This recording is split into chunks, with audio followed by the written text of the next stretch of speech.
Yo, welcome back and thanks again for tuning in to another episode of the Real Work Stories podcast.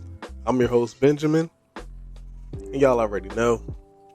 Thank you for all the likes, comments, shares. It's all appreciated, y'all. I only say it every episode because I mean it every episode. Look, we was down for a minute. I'm tired, y'all. But we back.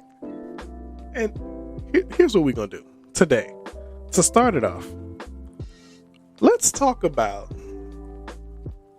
let's say 7 people that I hate helping the most.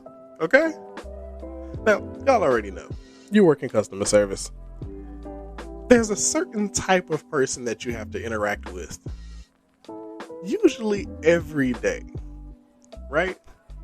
Like, the first person. Okay, the first person I can't stand working or helping is the one who thinks I work directly for them. Like, they think they are the CEO, or they think they signed my paycheck. They're like, well, if I didn't have an account with you, you wouldn't be getting paid. Actually, the other 1.5 million customers we have make sure I am paid very well for what I do. Your little $30 a month don't really contribute to that. You couldn't afford to pay me for this job, even if that was the case, because you ain't got it like that. I make a little bit more than minimum wage, just in case anybody was wondering. That's another thing. I wish I could just tell these people, like, I am not some 14-year-old minimum wage maker. Okay, I'm grown. Anyway, that's another conversation for another day. But like, they feel like just because they're a customer, they can say whatever they want to say to us, and that's just supposed to be okay. And it's just not. Like, they have this attitude almost like they think they're above you. Like, they sit at their desk with their legs crossed and their arms folded with their glasses on, and they feel ever so elevated in this conversation. They just think that talking to the likes of you is beneath them. Shut up before I kick the wheels off your little rolling chair in your little hardwood floor office. Little cornball. Anyway, the next person I can't stand helping is the customer that makes me repeat the same thing that I just said to them over and over again. Like, literally asking me the same question over and over again.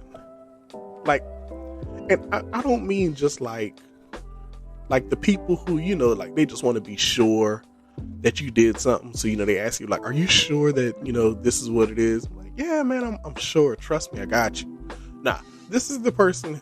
It's like they keep forgetting what you just said to them. Like you'll tell them something like, they'll be like, what are your hours? Oh, okay. Well, my department is open 24/7, 365. You pick up the phone, dial that number, somebody's always here. They be like, all right, cool. So what time are y'all hours again? I just said 24/7, 365. We're open all day, every day. Now, that don't mean I'm gonna be here all day, every day, but call. Somebody will answer the phone. Trust me. They be like, all right, now what hours are y'all, like, when do y'all open exactly? Like, look, stupid. We've gone through this. That one makes my skin crawl just a little bit. Just a little bit, guys. Just a little bit. The third person I really don't like helping all too much is that one person who tries to twist my words against me and make it seem like something, like they try to make it seem like I said something to them that I really didn't say. When they're like, how long is it gonna take for, my package to get delivered? 3 to 5 days. They're like, so you mean to tell me the best y'all can do is 7 to 10 day shipping? I didn't say 7 to 10 days, sir. I said 3 to 5. What are you calling me a liar? Are you calling me wrong? Yeah, I am, because I didn't say anything about 7 to 10 days. I said 3 to 5. There's a difference. It's a big difference. Trust me. You don't want to wait 7 to 10 days. Listen, I said 3 to 5. Like, and here's the crazier part, if you haven't figured it out already. It's the fact that they have the gall to want to be upset when you correct them. Like, no. What you're not about to do is make it seem like I did something that I actually didn't do. See, y'all wouldn't know. I've actually been written up for stuff like that. Like, like been threatened to have been fired for something that I can prove that I didn't say to a customer, but they were like, well, the customer said you said it. That doesn't matter. Listen to the recording. I didn't say it. But anyway, that's another conversation. Let me know if y'all want to know that story, because I should tell y'all that story. Anyway, I'll tell y'all that story another day. The next person I really don't like helping all that much is the one who starts crying every time you ask them a question. And now I understand life happens.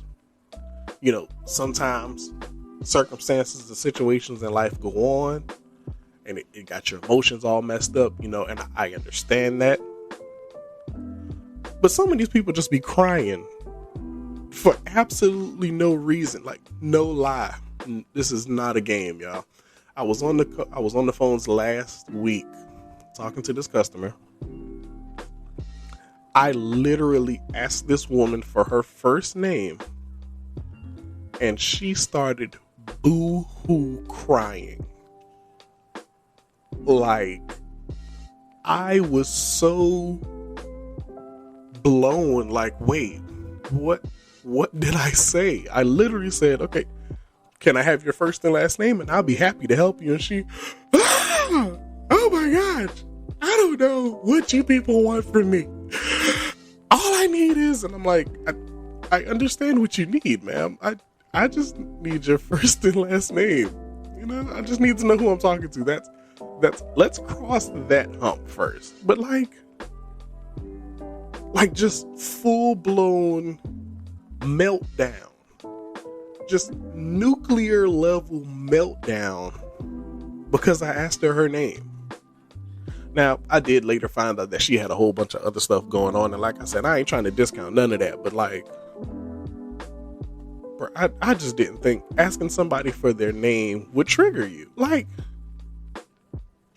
you just thought you was gonna call customer service and tell me 10,000 things that you wanted to have done and thought I wasn't gonna ask you for at least your name.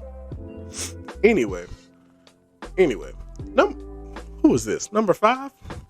The fifth person that I don't like helping too much, and this is kind of crazy because I really don't have to help this kind of person all that much, but it's just kind of aggravating to me. If you work at the kind of places I've worked at before, you know, when you call in, like, press 1 for English, 2 for Spanish, depending on where you work, you might have French and, you know, a couple other languages on that little button dial thing. I just can't stand when they don't press the button for the language they need, especially when the language they need, I know for a fact, is on there. Like you could have just pressed 2 for Spanish. You could have just did that. It said that. And the crazy part is ours actually says, you know, if you need to speak with somebody in Spanish, press 2. It says that in Spanish. I would say it, but I don't speak Spanish like that.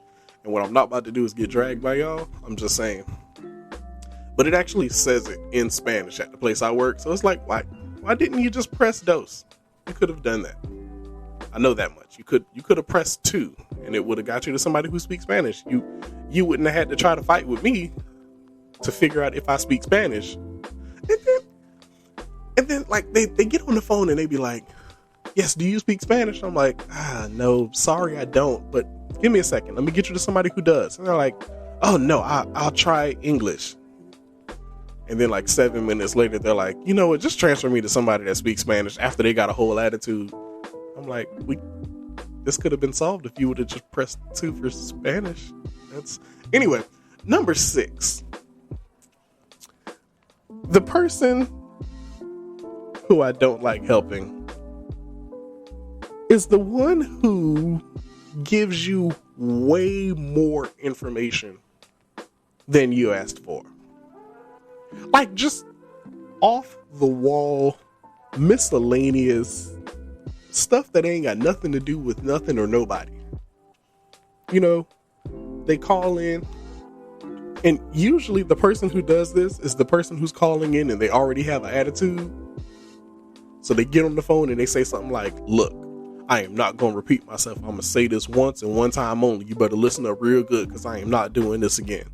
Now, me, because I'm kind of childish a little bit. So when I get customers who say stuff like that, the first thing I say is, I'm sorry, but the line is staticking a little bit. I'm having trouble hearing you. Can you repeat that? Look, judge your pets, okay? Don't judge me. This is just what I do. You're not about to get on my phone and tell me how I'm supposed to act, okay? I'm just saying. But here's what this person does. They'll get on the phone, like I said, they come in super aggressive, super angry. And it's like, all right, cool. I get it. You're mad. Ain't like I ain't never talked to somebody mad before. But let's bring it down a couple notches. That's all. Let's just bring it down a little bit. So I try to talk real calm, let them know, hey, I'm going to take care of all of this for you. No problem. Can I have your first and last name? Here's where it gets crazy. They get to talking and stuff, and they give you the first name, the last name, the middle name, and the suffix. Yeah. Like, yeah. Can I have your first and last name? Like, John Jacob Jingleheimer Schmidt the fourth. Okay, cool. Then they go into the birthday, blood type, height, address, and then have the audacity to say, what else do you need from me? And then my response to them is, well, all I needed was your first and last name, but thank you for all the extra stuff. Anyway, let's go ahead and fix whatever you call in about, okay? Because you obviously are having a crappy day, and I ain't the one. All right? And lastly, number 7. I can't stand trying to help the professional customer. I call this person the expert. Because somehow, this idiot knows everything about how my job works and how I'm not doing it right. Oh, you were supposed to ask me for my account number first, not my name. Like, it really doesn't matter what order I get it in. It really doesn't. Or let's talk about the fact that you typed your account number in when you called in. So that's already on my screen. I don't have to ask you for that because it's already there. That's why I led with your name first. But keep telling me how I'm doing my job wrong and how you know everything. Like it's like this person has read every article on Wikipedia, Ask Jeeves. You got to be a little bit older to understand what Ask Jeeves is. Like, I used to use that for real, y'all. But they've read every Wikipedia article, everything on Ask Jeeves, and they listen to all the AM radio stations with their little tinfoil hats on, and they think they know the secrets to life and everything that entailed with it. And it's like, calm down. Let me do my job. Because you really don't know how to do this. You're wrong. I know what I'm doing. Sit down. Drink your little Starbucks. Take a chill pill. Let me do my job. Because at the end of the day, that's all I want to do. I don't want to be on this phone with you no more than you want to be on this phone with me. But here's the thing. Whether you hang up or not, I'm getting paid. So I really don't care. If you decide you want to waste your time with a whole bunch of pointless foolishness, that's on you. I'm still getting paid. Okay? But that's a whole nother story for a whole nother day. But here's what I would like you guys to do. If you don't already follow me on Instagram or Facebook, please do so at Real Work Stories Podcast. And what I want you to do is go check out my latest post and tell me someone you dislike helping. Because I want to know. I mean, I got these 7, but there's a million more, but I'm interested. Tell me who y'all don't like helping. And here's the thing. You don't want to put your name on the post? I get it.